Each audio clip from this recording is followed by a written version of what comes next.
Controlling PRRS. More than 25 years after its appearance, PRRS continues to be the most challenging and costly disease affecting pig production. PRRS is a viral disease which causes severe reproductive problems in pregnant sows, including abortion, stillborns, early farrowings. This results in an increase in mortality in suckling pigs. In its respiratory form, it causes pneumonia and is one of the most important agents in the porcine respiratory disease complex. The disease, of unknown etiology, was described for the first time in the USA in the late 80s and shortly afterwards also in Europe.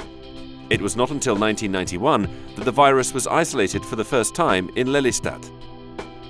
The virus then spreads quickly and today is present in the majority of pig-producing countries in America, Europe and Asia.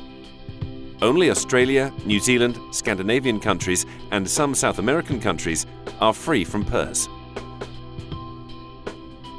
It continues to be one of the main worries for veterinarians and producers alike, since it is an as yet unresolved disease which causes serious financial losses.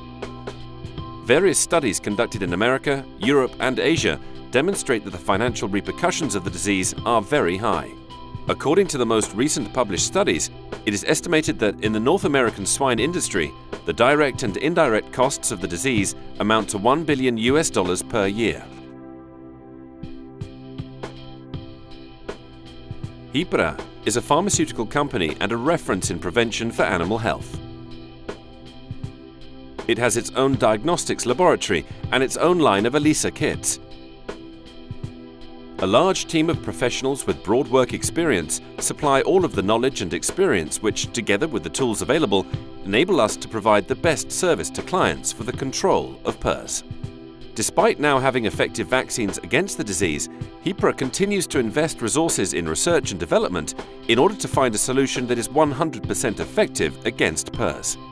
Consequently, HIPRA has the vaccine, the diagnostics, the knowledge and experience in order to provide the best advice to our clients. How to control PRRS. Part of this complexity at the time of combating the disease is due to the wide variability that the PRRS virus presents at a genetic level. This variability between strains means that cross-immunity is hardly ever complete and in most cases is only partial. Therefore, when tackling the problem, it is firstly necessary to bear in mind where the infection comes from, in other words, if it is a homologous or heterologous infection. An endemic strain that circulates within the farm is considered to be a homologous strain, which is already present at the time of beginning the analytical process. Reference here is to a heterologous strain, when the infective virus is not one that has previously been found in the farm and is therefore a different genetic strain. This can have implications and repercussions on a practical level, since it is unknown whether the immunity generated by the homologous strain will be sufficient to control this new challenge. We therefore need to establish a series of control mechanisms to guarantee the stability of the affected farms.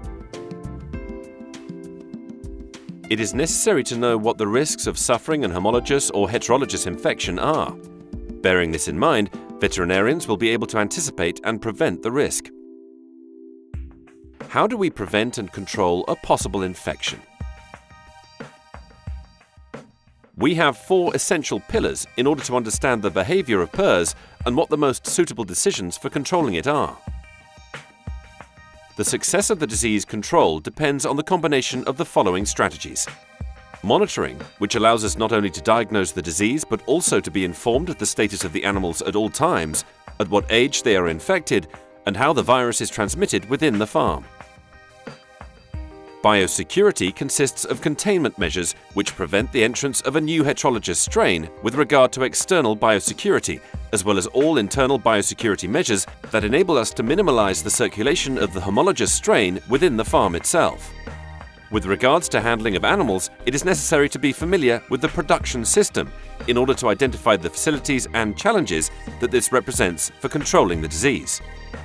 Protocols for acclimatization and introduction of replacement animals are one of the most important points in the PRRS control.